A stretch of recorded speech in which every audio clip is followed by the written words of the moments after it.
Labdien, mūsu cienījamie radioklausītāji. Šodien mēs ejam gaisā ar pašu pirmo raidījumu, kurš saucas tā, kā jums ļoti patiksies. Man liekas, mums šis nosaukums ar valti ienāca prātā.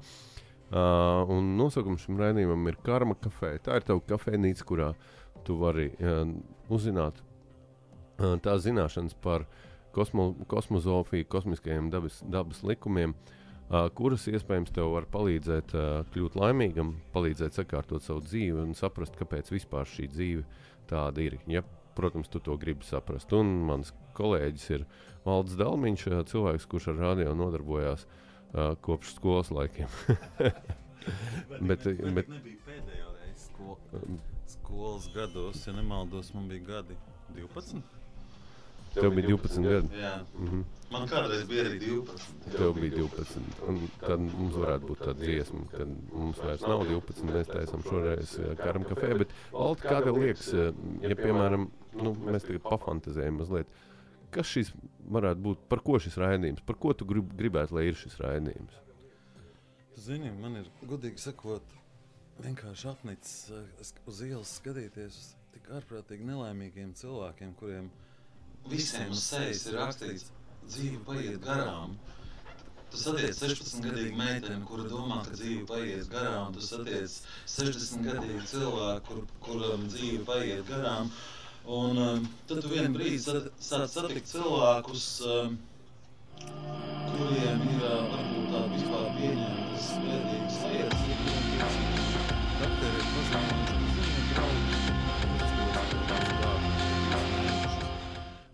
un tad pretēji vispār pieņemtajiem tu satiec tik laimīgus cilvēkus. Ja? Tieši par šiem es runāju konkrētajiem. Un gribot vai negribot, tad tas diezgan liels paradoks. Ja? Kad cilvēks sāk dzīvot tikai tajā brīdī, kad viņam pasaka, klausies, Jāni, Pēteri, Anna vai Zuzanne, ja? Finito, la komēdija. Tūlīt beigsies šis. Tūlīt beigsies, ja? Un, jā. Labi, bet iedomājies, mums šis raidījums, jā, viņš ies gaisā katru nedēļu. Mēs katru nedēļu runāsim par šīm lietām, bet ja mēs tām mēģinātu salikt par kaut kādiem punktiem, kas ir tās galvenās lietas, kuras tev palīdz būt laimīgam dzīvot un kuras tu gribētu pateikt citiem, pavēstīt? Jā. Saproti, galvenais, vissmieklīgākais ir tas, tu nejauši pateici tikko, kad lietas, kas palīdz būt laimīgam, ja? Tāda lieta nav. Tāda procesa nav, tādu notikumu nav, tādu cilvēku nav. Nav pareizo vīriešu, ko, teiksim, sievieti satiktu, un tad viņi būtu laimīgi, ja? Vai tieši otrādi, ja? Es, teiksim, šorīt pamodos nelaimīgs, ja? Pastos blakus neviena nav, ja? Un domāju, tad, kad es satikšu to īsto, tad būšu. Ja? Respektīvi, par to es arī gribētu runāt, ja? Jo nav jau tā māksla, tā dzīves māksla neslēpjas tajā, kad kaut ko atrast, kaut ko saprast vai kaut ko uzzināt, ja? Bet tas milzīgais, īstenībā prātam neaptveramais darbs ir noņemt nost. Noņemt nost savā prātā to, kas tam traucē. To, kas tev traucē dzīvot, un paradoksāli, bet tas ir faktiski viss. Līdz ar to mēs šajā raidījumā varam runāt, nevis varam, bet runāsim par jebko. Sākot no visiem mīļām tēmām, seksa attiecības, ja, kas... To mums vienkārši obligāti jādara, tāpēc, ka reitings, tomēr mums ir vajag svarīgs, un ja mēs runāsim par seksu un attiecībām, tad reitings būs... Mīļie klausītāji, mēs runāsim arī par seksu. Ja. Jā, tā kā jūs varēs klausīties. Un beidzot ar visām faktiski zināmajām un iespējamām daudzām, kuras mēs paši nezinām, reliģiskām praksēm, garīgām praksēm, joga, meditācija, cigun. Es paturpināšu. Es gribēju dzirdēt tavu versiju, bet es saprotu, ka tās ir pilnīgi identiskas, gandrīz identiskas, noteikti pilnīgi nē. Jo arī es domāju, ka šajā... Būtu skumji, ja tu būtu tieši tāds pats kā es. Protams, es gribētu runāt gan par pasaulē zināmajām tradīcijām, gan par pašām latviskajām tradīcijām, kā tās vienu otru papildina vai pārklājās, es domāju tieši par dzīves ziņu, ja, un par, protams, es gribētu runāt par ajurvēdu, ja, par zinātni vai zināšanu kopumu, kuriem tūkstošiem gadu, ja, kas ir šie te kosmiskie, kur apkopot kosmiskie un dabas likumi, kur tomēr manā uzturē, kurus pildot palīdz sajusties laimīgam un šo te prāta spēlītes atslēgt. Ja, ja mēs runājam par prāta spēlēm, tad tas, protams, ir tas, kas visvairāk traucē, un joga ir kā sistēma arī ir sistēma, lai šo prātu atslēgtu. Nu jā, tā varētu teikt droši vien. Es pieļauju, ka kāda jogas speciālisti tagad smaida, vai ne? Bet mēs viņus arī aicināsim, lai pasmaida šeit. Jā, okay. Mums patīk, ka cilvēks smaida. Protams. Un arī par smaidu mēs runāsim par smaidu. Jā, starp citu. Mēs runāsim par reliģijām, par šo reliģiju ceļu, par mītiem. Mēs runāsim par to, ko mēs esam paši izpratuši. Jā, varbūt, kad mēs pat pastāstīsim vienu otru pikantu gadījumu no savām dzīvēm. Jā, es par tiem pikantiem gadījumiem esmu tāds ļoti uzmanīgs, tāpēc, ka es saprotu, ka tas ir tas, ko daudz vēlas zināt, ja? Tos pikantos gadījumus, bet man liekas, ka vispār šiem gadījumiem principā lielas jēgas nav, ir drīzāk jēga tam, kādu šie gadījumi kādas zināšanas deva šie gadījumi. Jā, protams. Tas man liekas, ir daudz svarīgāk. Un vienkārši cilvēki, kas tajās piedalījās tajos gadījumos, ja, viņi visdrīzāk bija kaut kādi skolotāji vai kaut kā devēji, vai ne? Un tad par to. Bet sākumā man liekas, ka mēs varētu iezīmēt arī tādu galveno virzienu, galveno tematiku, un tas, kas mūs noteikti šajā pasaulē virz uz priekšu, ir vertikāli. Un tomēr mēs vairāk skatīsimies vertikālē, ja? Lai arī mums būs horizontālai vektori, ja? Noteikti šajā raidījumā, par kuriem mēs runāsim, kur cilvēkiem joprojām ir svarīgi. Šaubām, jo mums tā kā ir jādzīvo arī fiziskā pasaulē.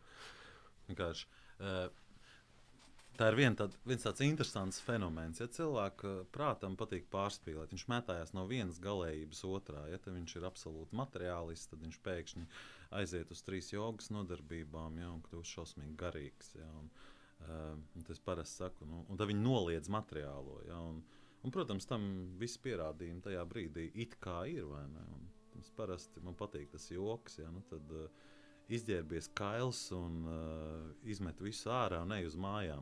Nē, uz mājām, jo māja arī tev nav. Tās arī ir materiāls. Ja? Tā kā visa tā būtība jau slēpjās līdzsvarā. Ja, ja tev ir ja tavā prātā ir pārlieku liels materiālisms, ja, tad atvainojies, jums ir nopietnas problēmas. Ja. Man ļoti patīk, es piebraucu te pie radio studijas tikko un pirms kādu brīžu, un man priekšā stāvēja tāda ļoti glauna automašīna, ja nemaldos, Mercedes vai kaut kas tam līdzīgs. Ja. Un uz aizmugurējā stikla bija tāds ļoti gaumīgs uzraksts angļu valodā. Ja viņi iztulko, tad tā nozīme ir tāda: man nav laika mīlestībai, tikai darbs. Ja. Diemžēl skumja mūsdienu realitāte. Ja. Kā es kaut kur lasīju, ja, kad neviens cilvēks mirstot nav teicis, kaut es vairāk laika būtu pavadījis darbā. Ja. Tādā absurdā mēs dzīvojam. Jā, pamēģināsim to atšķirt. Jā, tas arī mūsu šis raidījums ir arī tāds devums, ja mēs domājam par pasauli kā tādu, par šo nelielo zemes pleķīti pasaules virsū, par šo nelielo ļaužu grupu, ko mēs mēģinam saprast, pasakot vārdu latviešu nācija. Ja mēs gribam padarīt šo dzīvi labāku, tad mūsuprāt šī garīguma trūkums ir tas, kas šo dzīvi labāku pagaidām nepadara. Un tad mēs mēģināsim mazliet šo te... Var tev piesieties tagad? Jā, vienam vārdam. Ja? Tu teici, mazā latviešu nācija. Es teicu, mazais pleķītis. Mazais pleķītis, mazā nācija. Par mazo nāciju gan nē. Varbūt es pārklausies, bet pat tā būtība mazā. Nekad cilvēki mīļie neasociējiet sevi ar mazo. Ja? Latvieši ir kā nācija, visi kārtībā ar mums. Ja vien mēs bišķi savu prātiņu sakārtosim. Jā, un tieši to mēs arī gribam darīt, sakārtot prātu. Un mēs gribam kliedēt arī ļoti daudz aizspriedumus. Tas ir tas, ko es personīgi esmu dzirdējis par tādām austrumnieciskām lietām, ka tas svešs mums latviešiem ir. Ja? Ko jūs te par to?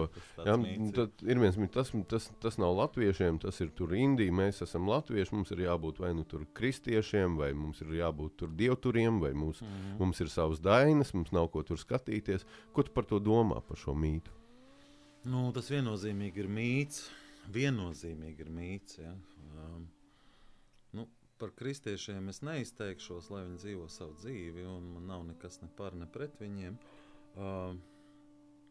Tas ir absolūts jaunums, ja, 1000 gadu. Pat nav 1000 gadi, ir kaut kādi, cik Latvijā 700 gadi, ja, apmēram, ir šī reliģija, sauksim tā, ja. Tas ir atsevišķs stāsts, par to mēs runāsim. To mēs noteikti runāsim. Jā. Nav nekas ne labs, ne slikts, vai ne?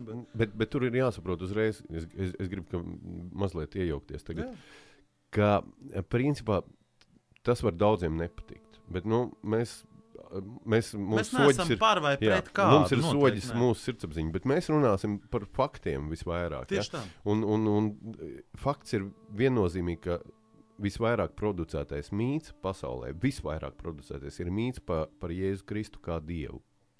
Ja? Un šis te producētais mīts, viņš arī joprojām strādā ļoti aktīvi, daudz cilvēki šim mītam ir mēs jau nesakām, ka tas ir labi vai slikti, vai ka mēs esam par vai pret, bet mēs parunāsim arī par Kristus dzīvi, mums būs īpašs raidījums, kurā mēs atspoguļosim šos dzīves gājumu, un īpaši 18 gadus, par kurām neviens evaņģēlijs neraksta, par kuriem neviens evaņģēlijs neraksta, par kuriem Vatikāns savulaik ir ļoti, ļoti centies izvairīties no šiem gadiem un par pētījumiem, kur ir veikt šo gadu par šiem dzīves gadiem. Un tas būs ārkārtīgi interesants stāsts, kur mēs solam jums kādā no nākamajiem raidījumiem. Bet atgriežamies pie dainām un veidām. Ja. Tas jau vairs nav nevienam noslēpums, ja, kad dainas un veidas ir ārkārtīgi cieši saistītas. Ja. Es pat esmu dzirdējis, man būs laikam grūti tagad minēt, kur un kādus piemērus, bet es daudzas reizes dzirdējis, kad veidu speciālisti, veids ir izpētīts, cik nu vien tas ir iespējams, jo pasaulē... Nav jau daudz viņu, cik viņi ir saglabājušies. Viņi ir pietiekami, ja, bet, teiksim, ir kaut kāds laiks, viņas ir pētīts, ja, un tur ir daudz speciālisti, un sanskrits ir apgūts, un tā tālāk, un tā joprojām. Ja. Bet es esmu dzirdējis, kad vadošie veidu speciālisti diezgan intensīvi mācās latviešu valodu, lai tiktu klāt daina informācijai. Ja. Un es varu pateikt, vienu piemēru savu laiku, kad es ar vienu mūsu kopīgu paziņu diezgan nopietni nodarbojos ar jogu un mantra jogu, ja, kas ir tātad šo te sanskritā mantru skandēšana, kas ļoti nopietni maina tavu apziņu, paplašina, un tā tālāk, un tā joprojām. Ja. Mēs eksperimenta kārtā izmēģinājām pēc īpaši daudz, varbūt pat neko nezinot, zināmā mērā riskējot, ja, mēs pamēģinājām pēc mantru sistēmas, tā dainot, ja, atkārtot dainas, un es nezinu, vai veiksmes vai kļūdas rezultātā, kas varbūt pat bieži vien ir viens un tas pats, mēs paņēmām dieva mantras, dieva dainas, tā pareizi, ja. Un tas efekts bija fantastisks, jā, tas ir laikam, paldies Dievam, es neesmu lietojis kokaīnu savā dzīvē nekad. Nē, tu to nesaki, paldies. Bet es arī nezinu, jā, varbūt, labi, par šo tēmu mēs nerunāsim, jā, bet... Šodien noteikti. Šodien nē, bet kādreiz parunāsim arī par narkotikām droši vien, vai ne? Bet, man nav ar ko salīdzināt šo pieredzi, jā. Jā, bet man ir... Mēs viņu pārtraucām, jo vienkārši vismaz tajā brīdī es nespēju to vairāk celt, jā, bet tas bija pozitīvi, jebkurā gadījumā. Tā kā dainas, tas ir ārkārtīgi nenovērtēts. Man patīk, ka mums nav, man kādreiz radio taisot raidījumu ir tā, ka kaut kas jārunā ir kaut kas jāsaka, ir klusums, neveikls pauze un nav ko pateikt, bet te ir tā, ka es nevaru, ka man ļoti daudz ko gribas teikt, iestarpināt, un par šo te mēs noteikti, dargie klausītāji, mēs noteikti daudz runāsim par jogu. Pie mums nāks jogas speciālisti, pie mums nāks cilvēki, kur ar šo praksi nodarbojās ļoti sen, un mēs mēģināsim gan tiem, kuri jau nodarbojas ar jogu, gan tiem, kuri vēl nenodarbojas ar jogu, paskaidrot, kas tad tas tāds ir, un arī šajā virzienā ir ļoti daudz aizspriedumu, īpaši no cilvēkiem, kur to nav darījuši. Viņi bieži vien izplata aizspriedumus, un savukārt tie, kur ar jogu pelna naudu, arī ļoti daudz ir sabojājuši šo terminu tādā veidā, ka pataisīšu to par biznesu, kas nevienmēr ir garīgā praksa jau, kas dažkārt pārvēršas par tādu vingrošanu. Biznesa faktiski nevar būt garīgā praksa. Nu jā, teiksim, vismaz tu striktāk pateici. Jā, pateici tieši tā, kā ir. Piedod kādi draugi, kas ar to nodarbojas. Un arī to nevajag nosodīt, jo jebkurš ceļš, kur cilvēks iet, pat ja viņš ir kādu brīdi, varbūt... Teiksim, es ļoti daudzas lietas, ko es esmu darījis, esmu sapratis, ka, šodien es viņas nedarītu, bet tad no otras puses, ja es viņas nebūtu darījis, es nekad nebūtu nonācis pie tiem secinājumiem un tiem rezultātiem, kas varbūt ir tagad un kas vēl būs. Jo maldi ir blakus patiesībai, ļoti, ļoti blakus, un tā izvēle mums ļoti bieži ir starp maldiem un starp to, ko jādara. Bet mēs bieži ejam uz tiem maldiem, bet tie galā mūs tāpat atved beigās pie šīs patiesības, jo tas ir ceļš uz patiesību, jo caur ciešanām, mēs to dabūnām. Bet runājot par to jogu un narkotikām, man diezgan ilgstoši bija kokaīna pieredze savulaik, tas jau gan sen. Jā, un tad, kad es pirmo reizi pamēģināju jogu, es nebiju lietojis narkotikas jau kaut kādus 5 gadus vai 4, vispār nebiju lietojis nekādas narkotikas, dzīvoju pilnīgi tīri, skaidru prātu. Un man viena draudzene aizved uz jogas nodarbību. Man paveicās, jo es tiku pie ļoti labas skolotājas pasniedzējas, kur šī joga bija tāda nopietna. Tas nebija tāda iesācēna. Ar meditācijām, ar pranajāmām. Un tie, kas nodarbojas ar jogu, noteikti zina, ka joga sastāv no 3 pamatelementiem. Tās ir asanas, meditācija un pranajāms. Ja šie 3 vaļi kāds no tiem nav, tad tā principā nav joga. Ja? Un katrs no šiem vaļiem iedarbojas uz zinām mūsu struktūras sastāvdaļu, lai panāktu galu. Bet šajā jogā bija visas šīs te tik sarežģīti pateic, ka es knapi sapratu, ko tu saki. Lai piedod klausītāji, bet mēs palēnām skaidrosim. Bet tu vari paskaidrot, jo ja tu nesaprati, tad noteikti kāds cits nesaprati. Tur bija ļoti daudz terminu pranajāma un kas tik tur bet tie, kas nodarbojas ar jogu, viņiem vajadzētu to zināt. Protams, neapšaubām. Un efekts klausītāji, mēs stāstīsim lēnām par katru no šiem terminiem. Kas tas tāds ir un ko tas dara?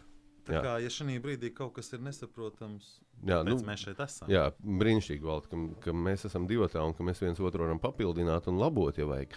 Tad, lūk, tas efekts bija tāds pēc tās jogas nodarbības, ka es domāju, ka es nevarēju saprast, ka tā var būt, nelietojot narkotikas. Respektīvi, šis efekts, šīs izjūtas bija ārkārtīgi līdzīgas tam, ko tu nosauci. Narkotiskajiem efektam, bet tas bija tomēr citādāk, jo tur nebija tādas... Tas nebija tāds tumšs, tā sajūta bija ļoti ārkārtīgi gaiša, un es sapratu, es uzreiz sajūtu, kas tas ir. Es esmu dzirdējis, ka ne visi tā uzreiz to jogu noķer, to saprot, bet man paveicās laikam, un kopš tā laika mēs esam attiecībās. Tev paveicās ļoti vienkārši iemeslu pēc, tāpēc, ka tev bija pieredze. Ja? Tev bija pieredze, tu to pašu bija sasniedzis ar negatīvu lietu. Ja?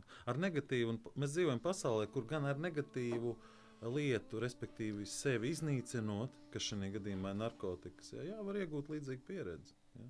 Jo tas viss, kas notiek apkārt, alkohols, tabaka, narkotikas, tas jau ir no šamanisma nāk, un respektīvi, ja to pareizi lieto, tad šis savienojums iestājās. Ja?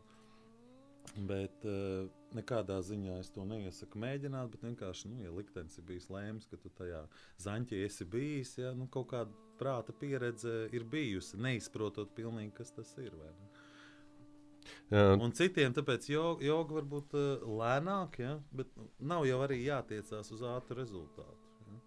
Nevienmēr tas, kas ir ātrs, ir bet, kā, labi. mums jau vīriešiem īpaši tas mums jau vajag uzreiz, lai būtu tas mūsu ego, tas ego. Protams, bet, ja tas tā notika, tad es esmu ļoti pateicīgs. Es gan arī to stundiņu tur ļoti pamatīgi centos darīt to, ko man teica. Un arī varbūt zvaigznes tieši tā bija. Bet mēs runāsim arī par zvaigznēm, mēs runāsim par astroloģiju, par kosmosa ietekmi uz mums, cik tas ir nozīmīgi. Un ko mēs mēģināsim darīt? Mēs mēģināsim katrā raidījumā aicināt klāt kādu trešo vai trešo un ceturto, kurus mēs uzskatām par zinošiem šajos jautājumos, lai nav tā, ka mēs ar tevi divatā kaut ko stāstam un klārējam, jo mēs, protams, ka nevaram zināt. Mēs nevaram zināt tik daudz, kā šie cilvēki, kuri ir veltījuši tam daudz vairāk laika, pie tam atsevišķām sfērām, un mums ir tas vienkārši jāsakopo saprotamā formā, jāpasniedz jums. Savukārt, ko jūs ar to darat? Tā ir jūsu izvēle. Faktiski tas galvenais, ko es gribētu teikt, ka visi cilvēki, mēs gribam tikai 3 lietas. Un tas būs arī mūsu tāds neliels moto. Mēs gribam būt laimīgi, mēs gribam zināt, mēs gribam būt laimīgi vienmēr, un mēs gribam zināt, kā būt laimīgiem vienmēr. Tieši tā. Vai mēs arī kādu mūziku klausīsimies? Mēs varam paklausīties mūziku, jā, un aiziet nelielā muzikālā pauzītē, bet... Jā, bet es gribēju tev prasīt, kādu mūziku mēs liksim? Tu domā, kādu mēs nākotnē liksim? Jā, tieši tā. Mēs taču neliksim, lai gan mēs varētu likt arī Rolling Stones, piemēram, ne? Tur ir ļoti daudz garīgas zināšanas iekšā, ja viņas māk atrast. Tu zini, ar mūziku, man liekas, mums arī būs interesanti. Mums būs šeit noteikti mantras, mums būs Boris Grebenščikovs, mums būs kāds vietējais tautas dziesminieks, ja, kur mūziku mēs uzskatīsim par garīgu. Jo, kā es saprotu, arī gan nevis pret, bet mūzika, mūsuprāt, arī ir ļoti, ļoti nozīmīga savā vibrāciju saturiskajā ziņā, kā tā ietekmē mūsu. Mūzika ir dvēseles valoda, jā. Un tas nav poētiski teikts. Poētiski tas ir tikai tiem cilvēkiem, kas to nesaprot. Protams, mēs klausīsimies arī jūsu ieteikumus, atbildēsim uz jūsu jautājumiem, jūs mums rakstīsiet vēstules, komunicēsiet ar mums Twitterī, iespējams tiešraidē mēs varēsim vienoties par telefonu attiecībām kaut kādām. Un šis raidījums arī šobrīd ir tikai dzimšanas stadijā un galā izveidosies tāds, kādu mēs to kopā ar jums izveidosim. 2 vārdos man liekas, ka mēs esam tādu skicīti nākotnē izdarījuši. Varbūt mēs varētu ķerties pie pirmās tēmas šodien vai šai mūzikas. Labi, liekam mūziku. Tā, dargie draugi, mēs esam atpakaļ un man gribētos lietot šo te nosaukumu, šo teicienu, dārgie draugi, jo mēs īstenībā visi esam brāļi un māsas šajā pasaulē. Kaut kādā ziņā mēs esam radinieki un draugu mīlestība esot viena no tīrākajām mīlestības formām, jo parasti draugi nemīl otru sautīgi, ja? Parasti. Es runāju par tādiem vienzimumu draugiem, kur nemīl dēļ naudas vai dēļ seksa vai dēļ kaut kādas tur ietekmes vai vienkārši draugs mīl, tāpēc, ka viņš tev mīl. Un mēs arī jūs gribam vienkārši tāpat mīlēt, dārgie draugi. Mīlēt jau nevar par kaut ko, vai ne? Jā. Kā var mīlēt par kaut ko? Domā, sievietes ar tev piekritīs? Nē. Bet redzi, tāpēc, ka es tik pārliecinoši tagad teicu, nē, ja? Tas arī varbūt ir tas skumjākais, ja? Jo sieviete atrodas tādā zināmā slazdā. Ja?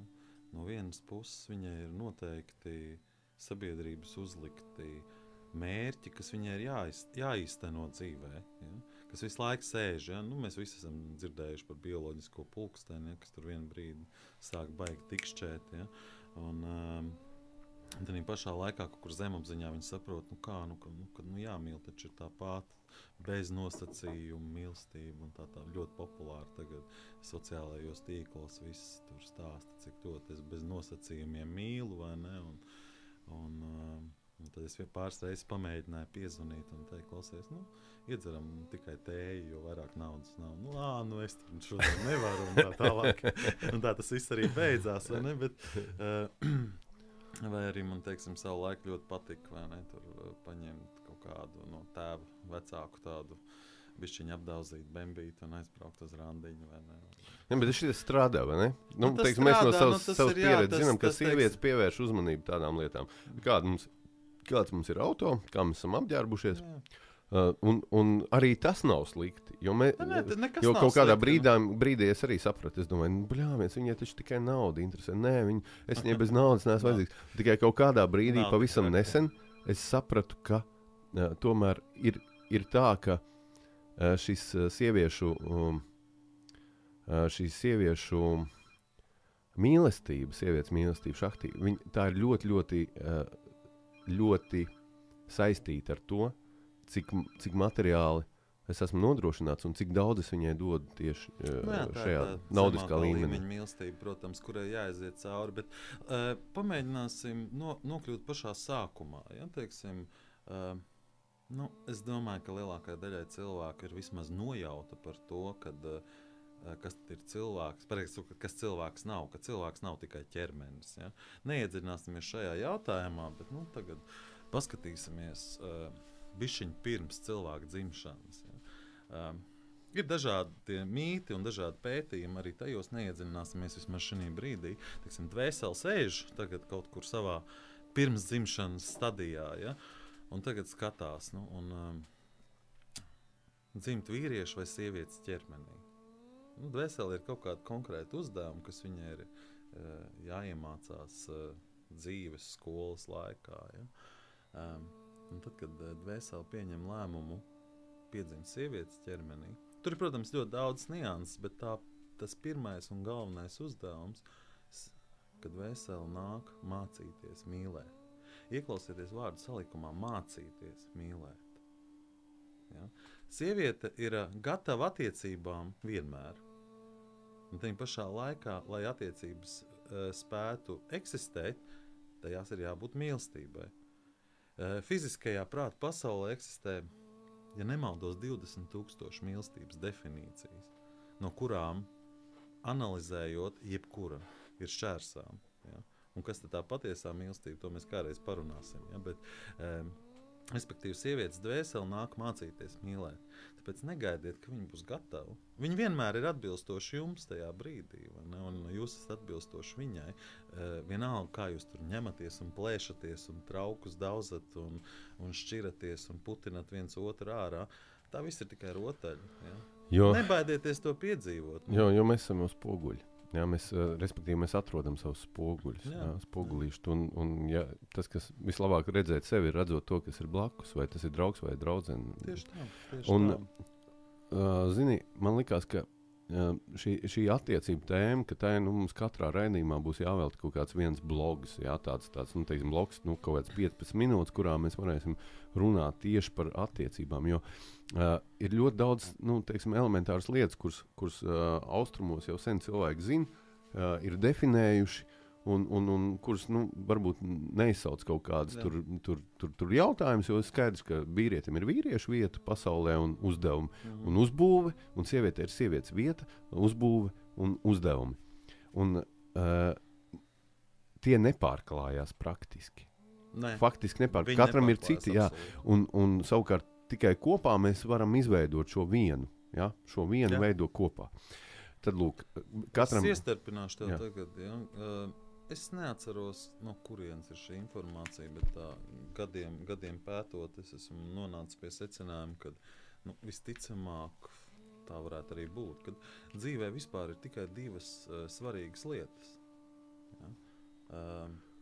Un tās ir tās divas lietas, kurās rietumu pasaulē arī ir visvairāk mītu, aizlieguma, nolieguma, baiļu un tā tālāk. Ja? Respektīvi, viena lieta ir attiecības, un otra lieta ir māksla nomirt. Ja?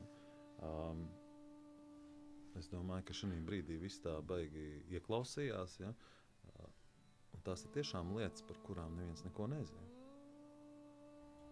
cilvēki iet cauri attiecībām, un katrās attiecībās labi iemācās vienu lietu. Un tad tā dzīve ir stipri pa īsu. Viens no viedajiem cilvēkiem, es neatceros, tagad man kaut kur grozās tas autors, bet man frāze savukārt ir, ka frāzes autors neizvēlas vienkārši kaut kādā brīdī tas tiek dots, tam nav nozīme. Ja nu kāds mums piesiesies par autoru tiesībām, nu gan jau sarunās. Jā, tad viņš teica, es visu dzīvi domāju, ka es mācos dzīvot, ka dzīve ir dota, lai iemācītos dzīvot, bet tagad es sapratu, ka dzīve ir dota, lai iemācītos nomirt. Un tas ir tas paradoks, ka mums ir jāiemācās nomirt. Jā. Tas ir interesanti. Un arī par to mēs runāsim. Mēs noteikti runāsim par šo. Jo skaidrs, nav daudziem skaidrs, ka nāve ir vienkārši ilūzija. Ka principā nāve nepastāv kā tāda. Jā, nu pamēģiniet, teiksim, cilvēkam pastāstīt. Nu, tas gala rezultāts ir, cilvēkam ir jāsaprot, ka nāve ir ilūzija, ka viņa neeksistē. Vai ne? Bet pamēģiniet to pastāstīt vienam cilvēkam, kuram ir tikko nomiruši tuvi cilvēki vai pazīstami cilvēki. Vai mēs skatāmies, kas apkārt notiek. Es esmu mēģinājis. To nav tik grūti apzināties. Jā, bet... Es esmu mēģinājis. Un cilvēks saka, ka viņi ļoti izbrīnīti ir par to, ka tādā brīdī, ka tā var domāt, ka cilvēki, ka nāve ir ilūzija un to arī teikt, bet par to mēs parunāsim. Mums būs varbūt par nāvi, mēs varam veselu raidījumu izrunāt, paaicināt vēl kādu ciemos, un tad kāpēc tad tā ir ilūzija un kāpēc nav jāiks baidīties no nāves. Un vispār šajā pasaulē ne no viena un ne no kā nav jābaidās. Jā, tas ir. Protams, ir taisnība. Tā, protams, ir taisnība. Jā, bet tā kā mums raidījums iet uz beigām, varbūt mēs varam divos tādos vārdos katrs pastāstīt, lai cilvēki saprast, kāpēc mēs vispār ķeramies pie šīs lietas un kāpēc mēs varam dalīties. Ja? Musulmaņi saka, ka principā nav tiesība, jums nav cilvēka tiesība runāt par to, ko jūs neesat piedzīvojuši savā dzīvē. Jums nav tiesības analizēt to, ko jūs neesat piedzīvojuši. Jums nav tiesības tiesāt, sodīt, izteikt spriedumus par rīcību, kādā jūs paši neesat bijuši. Tas ir ļoti interesanti. Ja? Bet tad kāpēc mēs par šito runājam? Kā tu līdz šim visam esi nonācis? Varbūt tu vari tagad pastāstīt, tā īsi, cerams, kādās stundās 4 iekļausies. Man patīk tā piebildi, jo īsti izstāstīt to, kas ir piedzīvots un kāpēc. To ir grūti. Kā es vienu brīdi sapratu, ka kaut kas nav tā. Ja. Un es domāju, šo frāzi šito vajadzētu likt džinglā, mēs varam ielikt. Es kā vienu brīdi sapratu, ka kaut kas nav tā. Šo frāzi, laikam, man liekas, varētu teikt katrs, kurš ir mēģinājis pamosties vai pamodies šīs dzīves laikā no tāda letarģiskā transa, kurā viss tā dzīve cilvēkiem paiet, vai ne? Jā, ir bijušas vairākas nāves pieredzes, tuvās nāves pieredzes, ja? Ir ārpus ķermeņa pieredze. Kas vienu brīdi tev liks saprast, hello, vecīt, tu neesi tas, ko tu domā, ka tu esi. Tas arī bija tas sākums. Viss pārējais ir ļoti nopietns, garīgs darbs, meditācijas, informācijas vākšana. Viss sākās jau ar informācijas vākšanu. Vai ne? Tu izlasi kādu gudru cilvēku frāzi, kuru tu absolūti nesaproti, ja? Bet, teiksim, šī cilvēka, vismaz tajā brīdī kaut kāda autoritāte tu nespēji noliegt. Ja? Tad tu sāc domāt. Kā tur bija Einsteins, laikam teica, es visu mūžu domāju, vai es esmu traks vai pārējie. Jā. Tad ko tu sāki darīt? Ko tu sāki darīt, kad tu saprati kaut kas nav tā? Zini, mana dzīve nogāja tādā, šķiet, laikam zemākajā punktā, kurā tas var būt. Ja, teiksim, man prieks, ka tu atzinies, ka tev tās bija narkotikas, man tās nebija narkotikas, tās varbūt nebija tāda. Jā, man arī bija atkarība. Tā bija atkarība, teiksim, tāda, kas ir ļoti plaši izplatīta. Ir atkarība no otra cilvēka, ja, no attiecībām. Jā, varbūt arī Par to mēs arī parunāsim. Tā ir atsevišķa tēma, teiksim. Nav svarīgi iezināt. Tu kaut kādā šī tādā. atkarība ir īstenībā vēl briesmīgāka par narkotika atkarību, jā, starp citu. Jo tur tā problēma ir tāda, ka cilvēki domā, ka viss ir kārtībā. Jā, es jau neko sliktu nedaru. Bet kaut kas īsti nav. Jā, visu laiku tur mainās tie tās otrās puses. Man nemainījās. Man bija tāda briesmīga attiecību pieredze. Tev bija vienkārši briesmīgas attiecības, kurās tu dzīvoji. Bet, un es baigi dīvaini, man liekas, es tagad neatceros 5 vai 6 gadu mēs nodzīvojam kopā, un es jūtu, ka es nīkstu ārā, ja, un es faktiski kaut kādu, tas bija tāds diezgan nopietns vampīrisms, ja, kur, paradoksāli cilvēks jau pats to nezina, vai ne, tā kā tā. Bet tad, kad tu saprati, un es nonācu punktā, ja, kad, cik man bija laikam 31 gads laikam bija, kas vīrietim tā kā tas pats spēku briedums, ja, kad, teiksim, tu nonāc tajā punktā, kad tevi ar ātro palīdzību aizved uz slimnīcu pirmsinfarkta stāvoklī, ja, kad tu jau redzi savu ķermeni no malas, jau peldi projām no šīs laimes oāzes, ko sauc par fizisko dzīvi. Ja, un tādā punktā arī viss faktiski mainījās. Ja, un pēc tam kaut kā vienkārši sekoja dzīvē, parādījās joga, meditācija, skolotāji, pareizie, netik pareizie, ja, teiksim, absolūti nomainījās draugu loks. Un, jā, daudz arī atgriezās varbūt, bet tas ir atsevišķs stāsts. Ja, tā kā, faktiski, ko es gribēju teikt, ka dzīve ir jānonāk. Ja tu pats nemeklē, tad dzīve nonāks zemākajā punktā, kurā tu aizies vai nu prom, vai nu sāks meklēt atbildes. Ja. Un tā ir arī viena milzīga atbilde uz to jautājumu, kāpēc dzīvē ir tik daudz sāpes. Un tiklīdz tu iedziļināsies, tu sapratīsi, ka visiem cilvēkiem viņas ir vienādas. Ja? Vienam sāpes sirds dēļ Kristīnas, vienam dēļ Annas, ja? Vienam dēļ Jāņa un tā tālāk un tā joprojām. Ja viens lieto narkotikas, citam ir attiecība atkarība, citam ir darbaholisms, ja? Kas faktiski ir viena briesmīga lieta. Ja? Un tā tālāk. Ja? Kad dzīve sit tikai tik ilgi, kamēr tu neesi pamodies. Tikai tik ilgi. Ja? Pēc tam problēmas beidzās. Jā, it kā no malas izstās vienas tās pašas lietas turpina arī notikt. Tāpat tās varbūt gan naudas problēmas, ja? Bet tu to visu redzi savādāk. Ja? Tavs sajūtas tas vairs nemaina. Tas man atgādina to anekdotu, kad cilvēks atnāk pie psihoterapeita un sūdzās par divu draugu satieks. Viņš saka, kas ir pa problēmu? Viņš saka, es čurāju gultā naktī. Un viņš saka, aiziet pie psihoterapeita. Un pēc kāda laika viņš attiekās, viņa prasa, kā tev iet? Viņš saka, forši, bija pie psihoterapeita, jā. Un kā ir? Nečurā vairs gultā? Nē, es vienkārši neuztraucos vairāk par to. Šis ir tāds smieklīgs piemērs, ja, bet faktiski tas tā ir, jā. Jā, bet interesanti, ka neuztraucoties par to, ka čurā gultā naktī, pāriet arī, tas vairs nenotiek. Un tā ir tā patiesība, līdz kurai mēs savā ziņā nonākam un par ko mēs arī runāsim.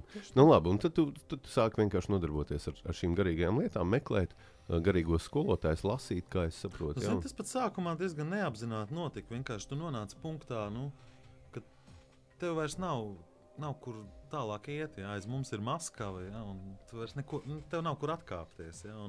Un es vienkārši sāku ņemt to, ko man dzīve deva. Un tev dzīve deva? Tajā brīdī deva absolūti pareizās lietas, vajadzīgās lietas, lai gan tādā brīdī tas es nezināju, ka man to ne? vajag. Ja? Es pirms tam biju, kaut ko es biju dzirdējis par jogu, ja? Bet man Dievs pasarg, kas tas vispār ir, un es tur vēl esmu tā kā kristīts, un tā kā baznīca tur tā kā negatīvi par to izteicās, un lai gan baznīca varbūt nebija vairs autoritāte, tomēr tā zemapziņa sēdēja. Un tad vienā brīdī iestājas tas, ka tu sāc sevi vērot. Tu vienkārši vēro sevi, tev vairs nav sajūtas pašam, bet tu saproti, ka tev sajūtas piedāvā, un tu viņas var izvēlēties. Ja? Tev katru brīdi piedāvā justies slikti, bet tu vari izvēlēties justies labi. Un tajā brīdī, kā tu izdari šo izvēli justies labi, tā šis nosacītais iemesls justies slikti, kurš pirms brīža bijis pilnīgi reāls un absolūti, vai ne, pilnīgi pārliecinoši, ka viņš ir, ja? Viņš pazūd. Un pēc tam tas ir vienmēr. Un jo ilgāk tu praktizē, jo ātrāk viņš pazūd, līdz vienu brīdi tev viņu vairs nepiedāvā. Ja? Jo nav jau vērts piedāvāt to, ko cilvēks neņem. Un, teiksim, tagad ir pagājuši kaut kādi nu, jau padaudz gadu, ja, es tā skatos, sprāts ik pa brīdim. Reiz mēnesī, reiz 3 mēnešos piedāvā kaut kādu situāciju. Ja. Man jau ir interesanti vērot, ko te viņš man piedāvās. Es viņam parasti saku, vecīt, tu vari taču kaut ko jaunu izdomāt. Šito ja tu man piedāvāji. Kas tu man kalīgi pa muļķu uzskati. Un tad tāda komunikācija ar prātu izveidojās. Un vienu brīdi tas prāts, tā kā viņš tev pakļaujās un sāk tev kalpot. Ja. Kas arī ir viņa primārais uzdevums. Jo prāts rada realitāti. Absolūti viss, ko tu redz apkārt, ko tu vari caur 5 maņām uztvert. Par to uztveršanu mēs kādreiz parunāsim atsevišķi. Ja? Bet viss, ko tu vari uztvert, tas ir tikai prāts. Un ja šis prāts darbojas pašplūsmā, bez tavas kontrolas, kā tas ir 99% gadījumu cilvēkiem, ja? Tad arī dzīve ir haoss. Tiklīdz tu šo prātu pakļauj, tā viņš sāk kalpot tev. Es neatceros, man liekas, Ošo tas bija, kas teica, ka prāts ir viss sliktākais saimnieks un viss izcilākais kalps. Jā, Bet, lai viņš būtu tavs kalps, tev ir jāapzinās sevi. Un visa dzīve ir domāta tam, lai tu, draudziņi, apzinātos sevi. Kaut kā tā. Es domāju, mums būs arī jāparunā par to, kas tad ir prāts, lai cilvēki saprot daudz, kas ir saprāts, kas ir apziņa, kas ir zemapziņa. Prāts ir tas, kas dzird mūsu patreiz. Jā, ja? Tas ir prāts. Tas ir prāts. Un, tad forši, ka ir cilvēki, kuri rokās, ja, un kuri dalās. Kāpēc man liekas, ka mums ir jādara šis te darbs? Tāpēc, ka kāds kādreiz padalījās ar mani savā pieredzē un principā, es jūtu, ka tas tiek darīts nevis aiz kādu materiālu aprēķinu, bet vienkārši tas kaut kādiem augstākiem mērķiem. Un es arī nonācu punktā, kad es sāku meklēt. Bet man, nezinu, kāpēc kaut kā interesanti, man tas punkts jau sen bija, jo es sāku meklēt jau kaut kādos 11 gados. Vienkārši tās zināšanas, viņas visu laiku kaut kur likās, un es viņas visu laiku mēģināju pārbaudīt. Un tad, kad es nonācu tādā zemākajā punktā, tad es līdz manim nonāca vēl dažas zināšanas, kuras iepriekš nebija. Un tad man tā kā apgaismība, es sapratu pēkšņi, kāpēc un kā tas viss notiek, un kas ir jādara un kas nav jādara. Un jo vairāk par šo te es interesējos, jo vairāk tas uzvelk, ja, tas rada vēl lielāku interesi. Es domāju, uzvelk tādā enerģētiskā nozīmē, tas dod enerģiju un gribas to dalīt. Tas nāk ārā tādā produktā, ka lūdzu tev un tev. Redz, tā ir šī pieredze, tā ir šī zināšana, bet vai tu ņemsi vai neņemsi? Tas jau ir brīvi. Tas ir brīvi. Tā mēs ceram, mēs ticam, ka jūs būsiet ar mums kopā arī tuvākajā nākotnē, uzdosiet mums jautājumus, dalīsieties savā pieredzē, klausīsieties mūs, neklausīsieties mūs, bet būsiet dvēselē šajā telpā, kuru mēs te mēģinam radīt ar jūsu prātu palīdzību. Tas bija raidījums Karma Café, un šoreiz mēs no jums atvadīsimies un novēlēsim jums. Lai jums labi. Lai labi. Paldies. Uz redzēšanos, mīļie. Uz redzēšanos.